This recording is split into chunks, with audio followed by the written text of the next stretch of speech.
Hello, so today I've been asked so many times about questions about the kitchen garden and how I thought about it and what the plants are and where I got various things. So today we're going to do a Q&A about my kitchen garden.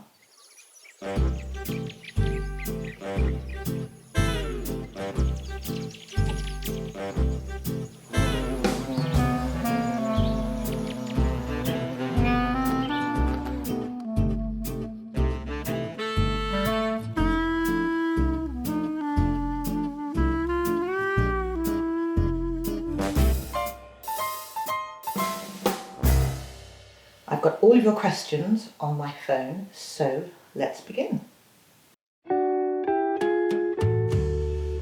First question is, where did you learn / start out? So where did I learn? I presume where did I learn how to garden? I don't know where I learned or if I can garden or not, because the fact is, it's just I muck in, I do stuff, sometimes it works and sometimes it doesn't. My father is a very, very enthusiastic gardener. When he was in England, they lived in England for over 30 years. They always had a garden. My parents always had a garden. They always had a vegetable patch. They always had fruit trees. So I grew up around having a love of growing your own things, but I did not catch the bug for many, many, many years. And I'm learning as I go along. Do you do all of the garden alone? ? We do, as in my husband and I do. We don't have a gardener, we've never had a gardener. It has been trial and error, and we still haven't got it perfected, but we have a jolly good time having a go. So every time you see it looking neat and tidy, it's because my husband has mowed the lawn. But yes, everything you see is done by our own fair hands.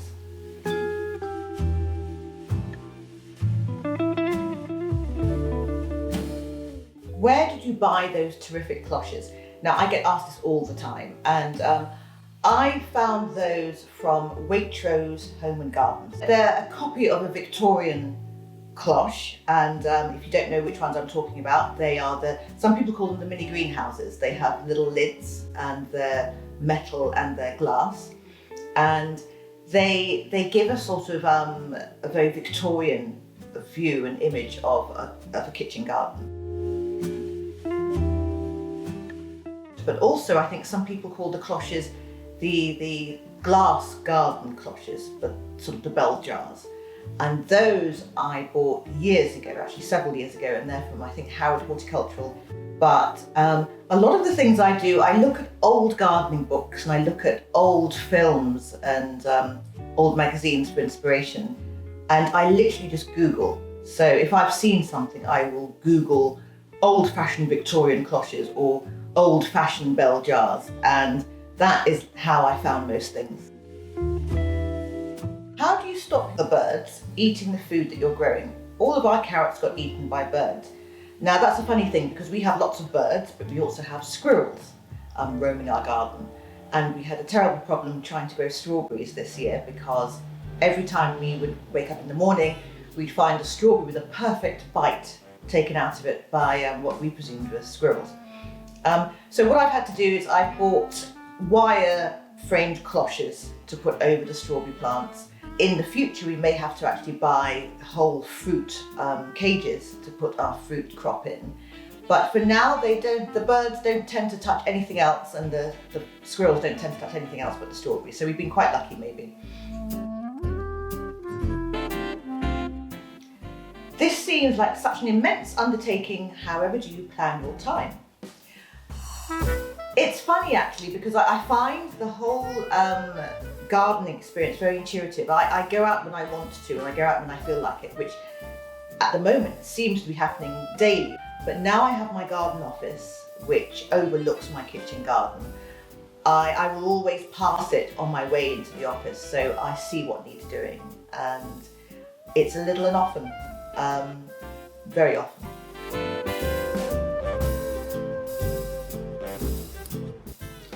How did you make your support structures for your sweet peas? Now those are just the bamboo. I ordered several lengths of bamboo, and I got some twine, some old string, And I'd seen lots of versions of the bamboo pyramids in old books, old gardening books, online, on Pinterest. And I just copied what I'd seen. I didn't have any plans, but I knew what I wanted it to look like, and I just did it. Once again, it was off the cuff. I'd ordered all of the materials, and I just gung-ho went for it, and it worked out fine, and it's been a great structure for the sweet peas. What are the little glass and white framed boxes for? Now this is going back to the garden cloches, and I didn't explain what they were for last time. They are like mini greenhouses, so you can start your plants off in them, and also it's a protection because they can be protected from the birds. So it's a really good way to start my plants off before they become strong and robust enough to be left on their own.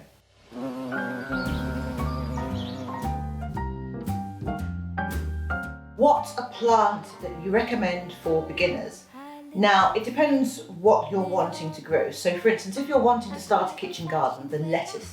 Lettuce is the easiest thing to grow.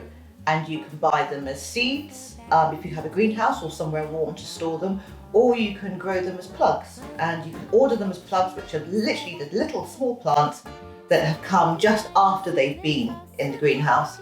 And you put those straight into the soil, and in a matter of weeks, you've got some lovely cut and go lettuces. So if you're wanting to start off growing something to eat, then lettuces are wonderful. If you're wanting to buy flowers, I love hydrangeas in pots. Hydrangeas in pots are all over my garden, and sweet peas I found were really quite easy to grow this year, but also you get such an abundance of flowers, and it's a really joyful thing to grow because the returns are so wonderful. Now this is an interesting question. Do you ever just sit in your garden and truly enjoy it? I thought I would in mine, but I don't. A lot of people ask me this question in relation to Instagram because I think there's this assumption that everything is done just for Instagram, and then you don't sit back and you don't enjoy the things that you show on Instagram.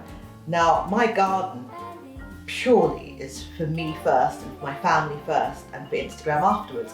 It just so happens that it's Instagram friendly, but it certainly wasn't created for Instagram. It's something I've wanted to do in that part of the garden since we moved in 11 years ago. And so yes, I do sit in it and I do count my blessings, and I'm very thankful because it was a long time coming, and it was a dream I had in my mind for a long time. So I'm just so happy that I finally realised my dream, and that means I sit in it a lot and just stare around and just say thanks. Do you have any advice for beginners who find all of the nitty-gritty details of gardening overwhelming? Invest time in research and invest a little bit of money on books, really. Get an idea of the sort of garden you want. And once you've got that, most of the books will tell you the sort of plants that will suit a particular garden, whether it's a terrace garden, whether you're just doing steps or a little balcony garden.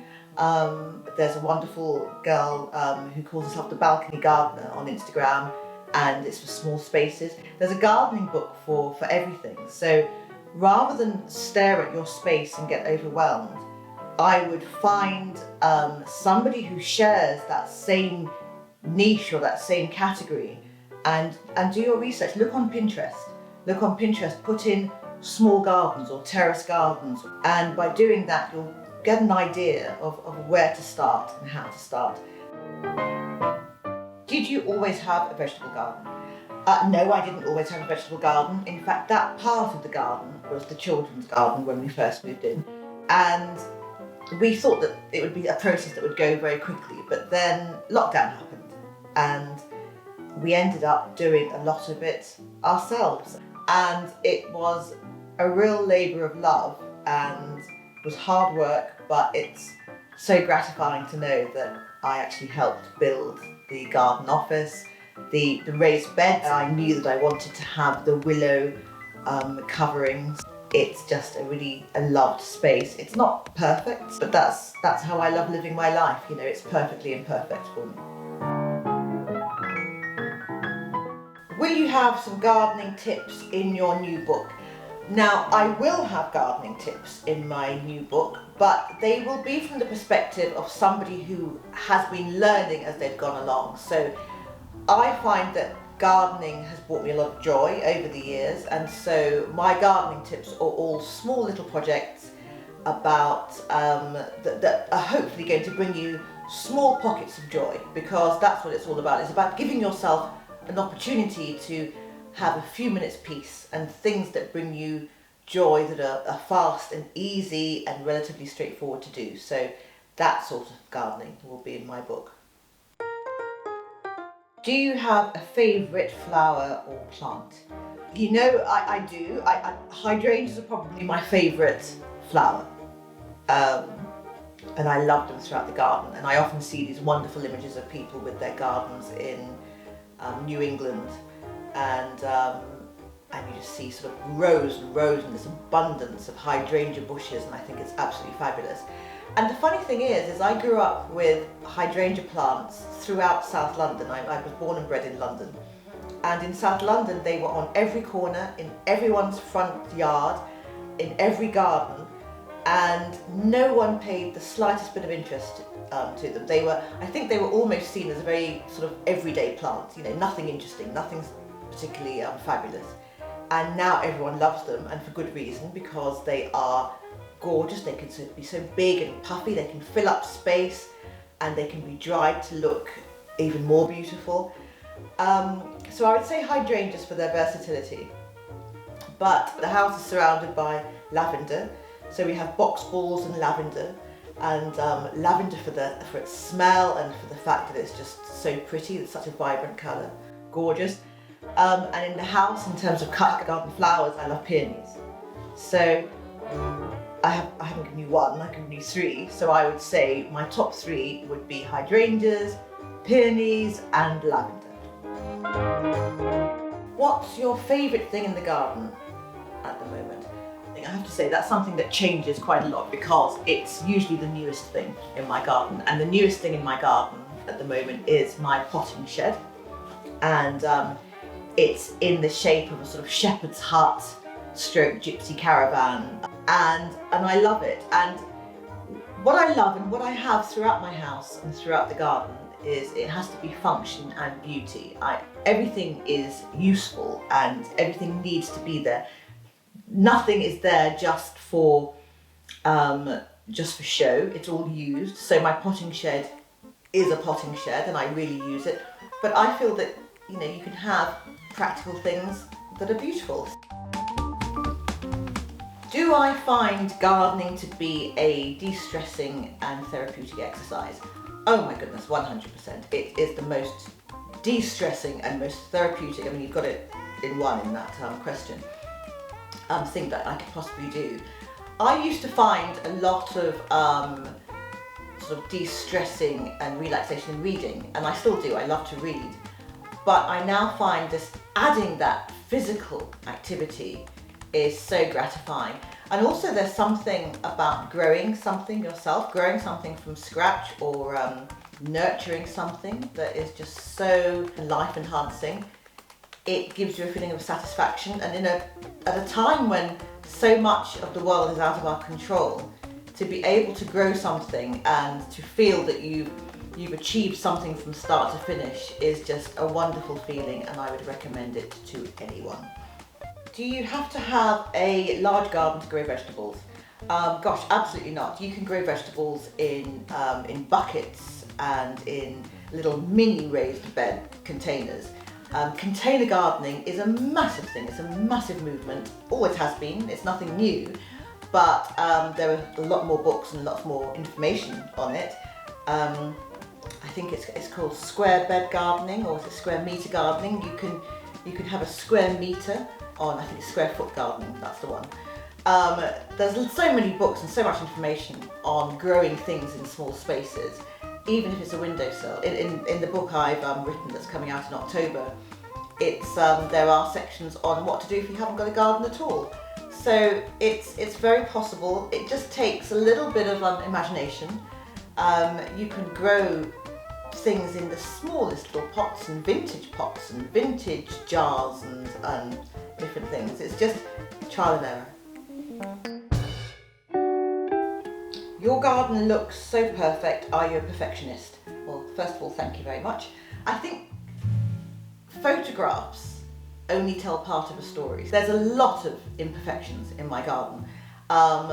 It's certainly not perfect by any means. It's a joyful space, and that's why I photograph it in a very joyful way. And I think because I photograph it in a joyful way and I get so much pleasure from it, I think that's pleasure and joy is catching. I'm not obsessive about every weed and every plant looking perfect. I'm just really grateful that anything grows at all. What are your favourite gardening accounts on Instagram? Ooh, now that's a good one. I follow a lot of gardening accounts on Instagram, but I'll tell you from the top of my head that hopefully there won't be people I miss out, but because there are so many. But I love Charlotte Ann Fiddler's house, Ben Pentreath, amazing, and his husband Charlie McCormick does a lot of the gardens and absolutely beautiful. Jasper Conran's garden is amazing. There are so many gardeners that inspire me. The laundry garden on Instagram is amazing. I'll link all of these below.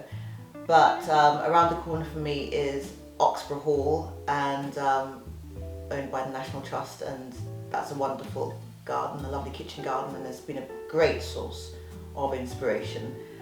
Why do you think people have become so interested in gardening over the past year? That is so true. I think there's been a real rise across all ages of people who are interested in gardens and gardening at the moment. And I think it's for many reasons. The most obvious reason is that we've all been stuck at home. So when you're stuck at home and you're looking for things to do, you start looking around you and you start looking at your surroundings. And if you happen to be lucky enough to have a garden, then where maybe it would have been something that you passed through every day and thought, I'll get to it one day, it becomes more of a focus because you have time. The idea of going back to our grassroots and growing things and doing things for ourselves and consuming things that we have grown ourselves is incredibly appealing and wholesome and lovely and positive. So it's a great thing that so many people have turned to their gardens. This is a very good one to end on. If you could choose, would you choose gardens or dresses? So that's a good one. Do you know, I think life should be about having little bits of everything. They both bring me so much joy, as do many other things. I love cooking as well. We haven't even got to cake yet. So, but I would say, in answer to that question, I would choose gardening in a dress. Right, there are so many more, but I'm going to leave it there for now, and we will probably do another one. But for now, I'm going to go over here and have some of this glass of wine that's been sitting there for the last half hour. Cheers.